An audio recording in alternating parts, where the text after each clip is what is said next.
matching socks at the kitchen table the night before Thanksgiving when I heard my son-in-law say he wished I'd hurry up and die already. My name is Francis Caldwell. I'm 67 years old, and I'm going to tell you exactly what I did with that wish. So before I start, do me a favor and tell me in the comments where you're listening from, because I have a feeling some of you already know how this story begins. He didn't shout it. That's the part that still sits in my chest like a stone. He said it the way a man asks somebody to pass the salt. And by the time the holidays were over, I had pulled my money back out of his hands, signed a folder of papers his own lawyer couldn't do, and built a life 8 time zones away from the people who thought I was furniture. You want me gone? I learned to grant wishes, just not the way anybody expected. It started in the laundry nook off their kitchen, which was where I spent a lot of my evenings because there was always something of theirs to fold. I'd sold my own house 14 months earlier, the brick bungalow on Linden Street where my late husband and I raised our daughter, and I'd handed most of what it was worth to her and her husband so they could finally open the bakery she'd dreamed about since she was 12. $180,000. That was the number. That was my whole life pressed flat into a cashier's check, and I gave it freely because that's what you do for your child. In exchange, I got the finished room over their garage, a bed, a dresser, and a standing invitation to babysit whenever they needed a free pair of hands, which was most of the time. The door between the laundry nook and the den was one of those cheap hollow ones that never latched right, and that night it hung open a few inches. I wasn't trying to listen. I want you to understand that. I had a basket of warm towels in my arms, and a head full of the menu for the next day, the brined turkey, and my mother's cornbread dressing. And then my daughter's voice came drifting through the gap, low and flat. The numbers are bad, Owen. We're bleeding. She wasn't talking to our grandson, Owen. That's my son-in-law's name, too. A coincidence I'd always found mildly annoying. He answered her with a long exhale, the kind a man makes when he's tired of a conversation he's had 100 times. I know what the numbers are. I built the spreadsheet. So what do we do? Honestly, a pause. The clink of a glass set down on the counter. Honestly, the simplest thing that fixes all of it is your mother. She's got the rest of it sitting in their retirement account doing nothing, and whatever's left after that, well, she's 67. Nature takes its course. I stood there with the towels going cool against my forearms. I thought I'd misheard. I waited for my daughter to laugh, or snap at him, or say something a daughter is supposed to say. What she said was, "Don't be morbid," but she said it the way you correct a child for tracking mud in, not the way you defend your own mother's life. Mild. Bored. Like it was just an inconvenient thing he'd said out loud, rather than a thing she found horrifying. "I'm not being morbid, I'm being practical," he said. "She's here all the time. The kids are attached. She's underfoot, and frankly, she's a drain. If she just—" He didn't finish it. He didn't have to. The shape of the sentence was clear enough. "We'd get the house free and clear," my daughter said quietly. And that was the moment something in me went very, very still. I backed out of that laundry nook one slow step at a time. My knee popped on the bottom stair, the way it always does, and I froze, certain they'd heard. They hadn't. The TV came on in the den, some cooking competition, and the two of them sank back into the cushions of a sofa I had paid for as if nothing at all had happened. I made it up to my room over the garage and sat on the edge of the mattress in the dark. I want to be honest with you about what I felt, because I think some of you have felt it too, and nobody talks about it. It wasn't rage. Not at first. It was a kind of falling, like the floor of my whole understanding of my life had just given way, and I was dropping through it with nothing to grab. This was the baby I'd labored 31 hours to bring into the world. This was the little girl who used to crawl into my bed during thunderstorms. And she had sat on a couch and turned the math of my death over in her hands like she was checking a melon for rightness. I reached into the nightstand for the spiral notebook I kept there, the one with grocery lists and the dates my blood pressure pills needed refilling, and I wrote down what I'd heard, word for word, before the kindness in me could start sanding the edges off it. The simplest thing that fixes all of it is your mother. We'd get the house free and clear. I read it back 3 times. I needed to see it in my own handwriting to believe my own ears. We had Thanksgiving the next day. I want you to picture it, because it might be the strangest meal I've ever sat through. I cooked all of it. The turkey, the dressing, the green beans, 2 pies. I set the table with the good plates. My grandbabies, Tessa, who's 9, and Owen, who's 6, sat on either side of me, and Tessa held my hand under the table during grace, the way she always did. And across from me, my son-in-law carved the bird and made a toast about family being everything. And my daughter smiled at him. And I smiled at both of them. And inside, I was as calm as the surface of a frozen pond. Because somewhere between the bottom stair and the morning, I had stopped falling. I had landed. And I had remembered something my husband told me a long time ago. His name was Hank. He'd been gone 3 years by then. A heart attack on a Tuesday afternoon with no warning at all, here at breakfast, and gone by lunch. Hank was a quiet man who fixed transmissions for 38 years and trusted almost nobody with money. And the one thing he said more than any other in our marriage was this: hope for the best and put the paperwork somewhere safe. He used to drive me up the wall with it: folders, copies, originals in the bank box, the whole 9 yards. After he died, I'd nearly thrown a lot of it out. I'm so glad I didn't, because here's the part my daughter and her husband never bothered to learn. When I gave them that $180,000, I didn't just hand it over and pat myself on the back. Hank had been dead a year, but his voice was still in my ear, and I'd done one sensible thing. I'd had it written up, not as a gift, as a loan, secured against the house with a proper promissory note and my name recorded right there on the title as a lien holder. My son-in-law had been in such a hurry to get the check that he signed it without reading it, the way he signs everything, and my daughter had been too busy crying happy tears to look. I told myself at the time it was just Hank's old caution talking, that I'd never actually need it. I told myself a lot of comforting things over the years. That morning, scraping turkey grease off the roasting pan while they watched football in the other room, I stopped telling myself comforting things. That weekend, while everyone slept off the holiday, I did something I hadn't done in months. I sat down at the desk in the corner of my room and I opened the online banking I still technically shared with my daughter, because when I'd loaned them the money she'd insisted I be on the business account for emergencies, Mum, I'd never looked at it. I trusted her. I looked at it. I trusted her. I looked at it now. It took me about 10 minutes to understand, and another hour to stop shaking. The bakery wasn't bleeding because bakeries are hard, though Lord knows they are. The bakery was bleeding because the money wasn't going into the bakery. There was a boat. An actual boat, 22 feet, financed in June, the payments coming straight out of the business account every month. There was a truck my son-in-law drove that I'd assumed was leased through the business. And maybe it technically was, but it was a $58,000 truck, and there is no version of a struggling bakery that needs a $58,000 truck. There were charges at resorts in Cabo and Sedona. There were 2 transfers, 11,000 each, into a personal account I didn't recognize, made the same week my daughter told me they couldn't afford to fix the furnace, and could I please cover the heating bill that month? I had. Of course I had. I'd written that check, thinking my grandbabies might be cold. And then I found the second mortgage. In August, my son-in-law had taken a home equity line against the house I had a recorded lien on. The house, I'd been told when I asked once, gently, how the bakery was doing fine, Mom. Don't worry about money. That's not your job anymore. He'd borrowed against it without my signature, which he was able to do because of how the deed was structured. But he'd done it without ever once mentioning that I had a prior claim that came first. He either didn't remember or didn't think it mattered. He thought I was furniture. You don't read the fine print on furniture. I closed the laptop. I sat in the dark for a long while, and then I did the thing Hank's note, the one I'd find a few days later tucked in the folder, would have told me to do anyway. I called my attorney. Her name is Joan Brennan, and she'd handled Hank's estate and drawn up that promissory note, and she answered on a Sunday night the way good lawyers who've known you 20 years sometimes will. I told her everything, the conversation through the door, the boat, the transfers, the second mortgage. She was quiet for a moment, and then she asked me one question that I've thought about every day since. "Francis," she said, "what do you want? Not what's fair, not what they deserve. What do you want for the rest of your life?" And I realized I didn't know. For 3 years, I'd organized my entire existence around being useful to people who just sat on a couch and discussed my death as a line item. I hadn't wanted anything for myself in so long, I'd forgotten the muscle even existed. So I told her the truth. "I want out," I said. "I want my money back. And I want to make sure those 2 children are taken care of.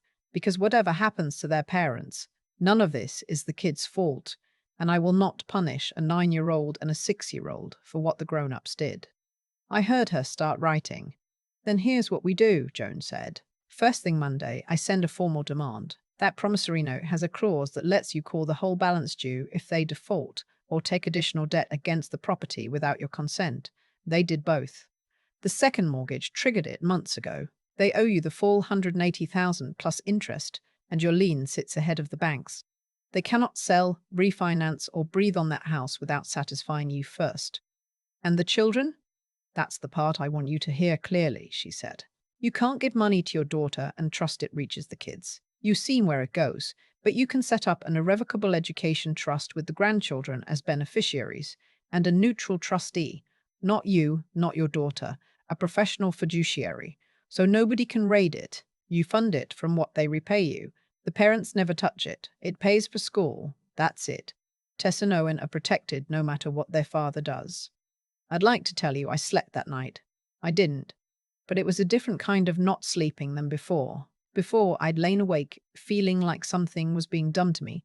That night, I lay awake because something was being done by me for the first time in 3 years, and the feeling was so unfamiliar it kept jolting me back from the edge of sleep.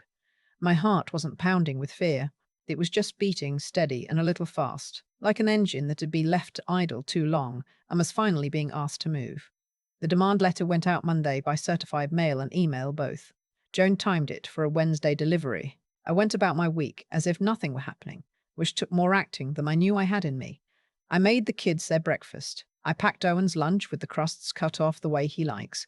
I drove Tessa to her piano lesson and listened to her play scales through the studio door and felt my eyes sting because she's a good girl and a smart one, and none of what was coming was hers to carry.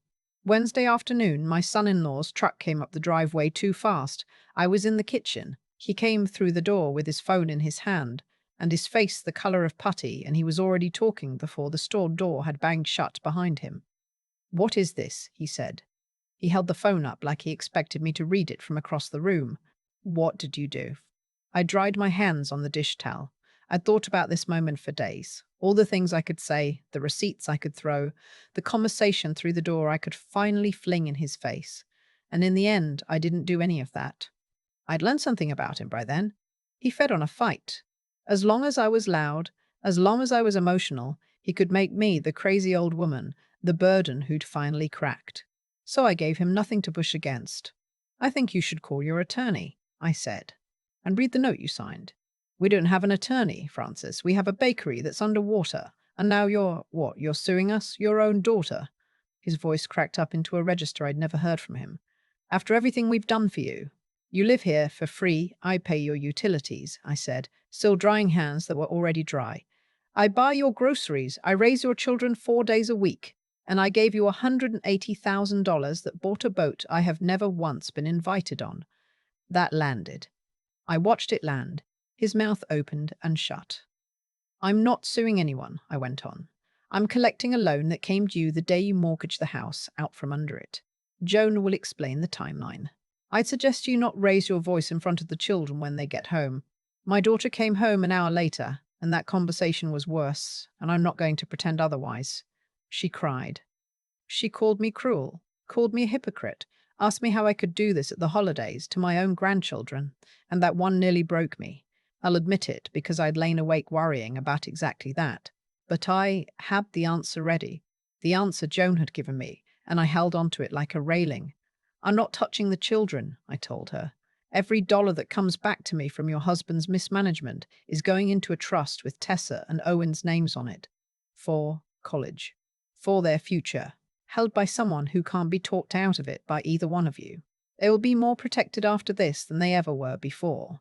The only thing I'm taking back is what I'm owed, and the only thing I'm walking away from is being treated like a problem you are waiting to die."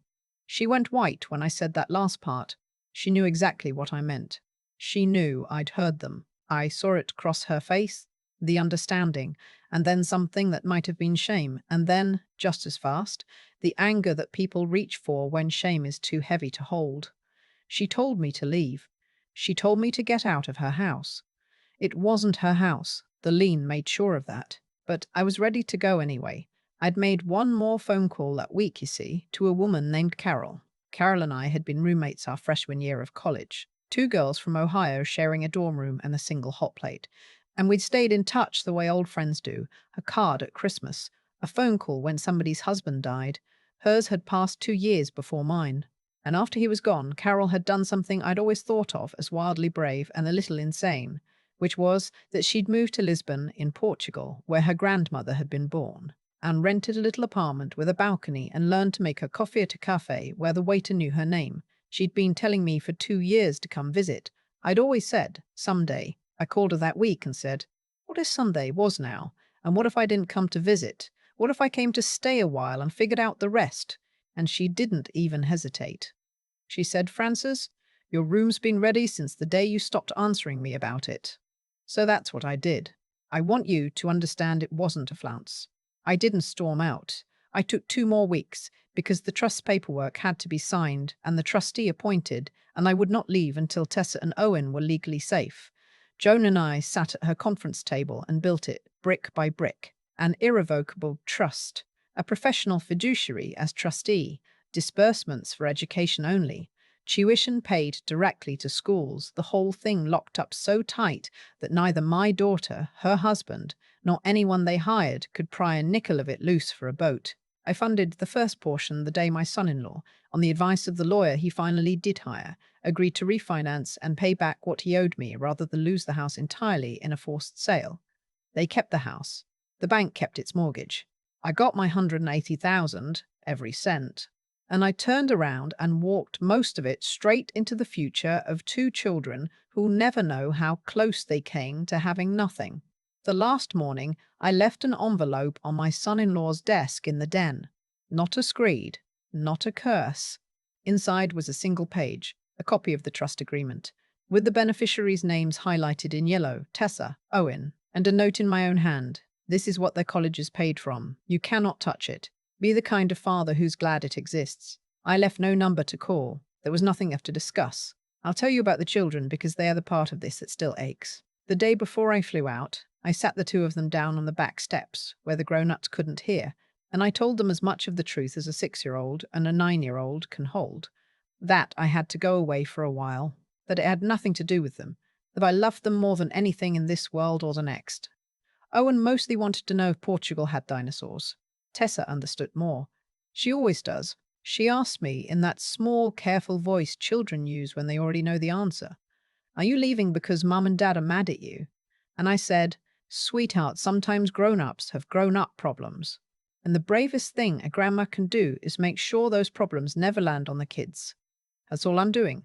I'm getting out of the way of the storm so it can't touch you. She thought about that. Then she said, will you still be my grandma if you live far away? I had to look at the maple tree in the yard for a second before I could answer her. I'll be your grandma if I live on the moon, I said. 2 days later, I was on a plane over the Atlantic with one suitcase and Hank's old folder in my carry-on, watching the lights of the country I'd lived in my whole life shrink down to nothing under the wing. Lisbon was not what I expected. It was steeper, for one thing. Carol lives at the top of a hill, in a neighborhood where the streets are paved with little white stones, and the buildings are tiled in blue and yellow, and the laundry hangs out the windows like flags. She met me at the airport and held my face in both her hands and didn't say a word. Just looked at me, and then she fed me grilled fish and told me I was too thin and that we'd fix that. And for the first time in 3 years, somebody was taking care of me instead of the other way around. I'm not going to pretend it was easy. The first few weeks I cried more than I'd like to admit. I cried in cafes where I couldn't read the menu, and at 3 in the morning when the jet lag wouldn't lift, and once, badly, in a beautiful old church I'd wandered into, where I lit a candle for Hank and one for the woman I used to be before I'd let myself become a burden in my own daughter's house. Carol let me cry. She never once told me to look on the bright side. She just kept setting a coffee in front of me and saying, there's no rush, Francis. You've got nothing but time now, and it's all yours. And slowly, the way the morning comes up over those tiled roofs, I started to come back to life. I learned to say Bamandia to the man at the bakery, a real bakery, with custard tarts that would make my daughter weep with professional envy. I learned the number 28 tram and rode it just to ride it. I started taking a Portuguese class twice a week with a patient young teacher and a room full of people from all over the world, retirees and a couple of young expats. And I discovered I still had a brain that liked to be used. I started walking by the river in the mornings. My blood pressure, which my doctor back home had been fussing about for years, came down 20 points without a single new pill, and I think now it was never really my heart that was sick. It was my life. Tessa wrote to me. Carol had helped me set up email on a tablet, and one night a message came in from an address I didn't know, sent from a school computer with a teacher's help, just 3 lines. Grandma, I miss you. Owen lost his front tooth. Are there really no dinosaurs in Portugal? I laughed so hard I cried, which seemed to be the only way I knew how to do either anymore. I wrote her back a long letter about the trams and the tarts, and promised her that the dinosaurs in Portugal were just very, very good at hiding.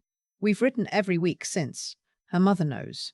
I made sure of that, told Joan to make sure the lines of contact were clear and protected because I will not be the grandmother who sneaks around behind a child's parents. I'm the grandmother who's there, in the open, on the other end of every letter, for as long as I'm able to lift a pen. My daughter and I haven't spoken much. There was a hard phone call about 4 months in, where a lot of old hurt came out on both sides. And I'm not going to tie it up in a bow for you because real life doesn't tie up in bows. But near the end of it, she went quiet. And then she said, in a voice that sounded like the little girl who used to climb in my bed during thunderstorms, "I didn't mean it, Mum." What he said. I should have stood up. I should have thrown him out of the room. And I told her the truth, which is that I believe she didn't mean it, and that meaning it isn't the same as letting it stand, and that the day she'd let her husband talk about my death and answered with, "Don't be morbid," was a day she'd have to make peace with on her own, because I couldn't do it for her. We're not healed, but we're not nothing. The trust is funded, the grandchildren are safe, and I've stopped waiting on an apology to start living, which is maybe the most important repair of all. The bakery, I hear, is doing better, now that there's no boat draining it and no easy $180,000 cushion to fall back on. Sometimes losing the safety net is the only thing that makes a person learn to balance. My son-in-law works the counter himself now, 6 days a week. I don't wish him ill. I genuinely don't, and it surprised me to find that out. I just wish him far away from my checkbook, and now he is. As for me, I'm sitting on Carol's balcony as I dictate the last of this, with a cup of coffee gone half cold, and the city falling down the hill toward the river below me. All those rooftops catching the late sun. I turned 68 last month. Carol baked me a cake that fell in the middle and we ate it anyway. The two of us, two old Ohio girls a long way from home. And it was the best birthday I've had since Hank died. I'm signing a lease next week on a little place of my own 2 streets over. My own door. My own lock. A balcony just big enough for 1 chair, or 2 when Carol comes by. I'm going to put a geranium on it. People ask me sometimes, the ones I've told this to over coffee, whether I got my revenge, and I always have to think about how to answer, because the word never sat right with me. I didn't want them ruined. I wanted my grandchildren protected, and I wanted my own life back, and I got both. And if my son-in-law had to learn the hard way that I was never furniture, well, that's a lesson he assigned himself. What I needed, it turned out, was never to win. It was to matter. To be seen as a person and not a problem, a mother and not a means, a woman with a name and a future, and a geranium and a tram she likes to ride for no reason at all. I matter to myself now, more than I have in years, and there is no one on this earth who can take that back from me, because it isn't kept in any account they can reach. It's kept in me. So if you've made it this far with me, thank you. I mean that. And if you're sitting somewhere in a room that isn't quite yours, doing for people who've forgotten to do for you, telling yourself someday, I want you to hear an old woman on a balcony in Lisbon say it plainly. It is never too late, and you are never too old, to stop being furniture and start being free. Sitting here on this balcony with my coffee gone cold, I can finally see the exact moment everything turned, and it wasn't the night I stood in that laundry nook and heard my son-in-law say the simplest thing would be if I died. It was years before that, at a kitchen table back in Ohio, when my Hank made me sign the money to Renee as a loan instead of a gift, with my name recorded on the title, and I rolled my eyes at him for being so suspicious of his own family. I thought I was humoring a careful man. What I was really doing was planting the one seed that would save me. Nothing in this story came from luck. Owen lost the house he thought was his because he never once read the papers he signed, because he believed an old woman folding his towels was too soft to have any teeth. Renee lost my trust because she sat on a couch and let cruelty stand without a word, and silence, I've learned, is its own kind of answer. Every consequence in this story had a cause, and most of those causes were choices people made when they assumed nobody who mattered was watching. But here's what I keep turning over. Reading that bank statement didn't take courage, it took a clear head. For 3 years I'd let love do my thinking for me, and love is a terrible accountant. The day I finally looked at the numbers with dry eyes instead of a breaking heart was the day I stopped being a victim. And I want you to hear that because nobody tells you that thinking clearly is a thing you have to choose again and again, especially when you're scared. And then there's the part I'm proudest of, the part that has nothing to do with winning. I could have ruined them. I had the paperwork to do it. Instead, I locked every dollar I was owed into a trust for Tessa and her little brother, where no boat and no resort and no bad decision could ever reach it. Doing right by those children when I had every reason to be bitter, that wasn't weakness. That was the only real strength I've got. Being decent when the world's been indecent to you is the hardest thing a person can do, and it's the only thing worth being remembered for. The rest was just nerve. The plain backbone it took to pack one suitcase at 67 and let Carol feed me grilled fish in a country where I couldn't read the menu, to build a life out of trams and tarts and a geranium on a balcony that is finally fully mine. If you take anything from an old woman, a long way from home, take this: guard your judgment, keep your kindness even when it costs you, and never once believe you're too old to start the whole thing over.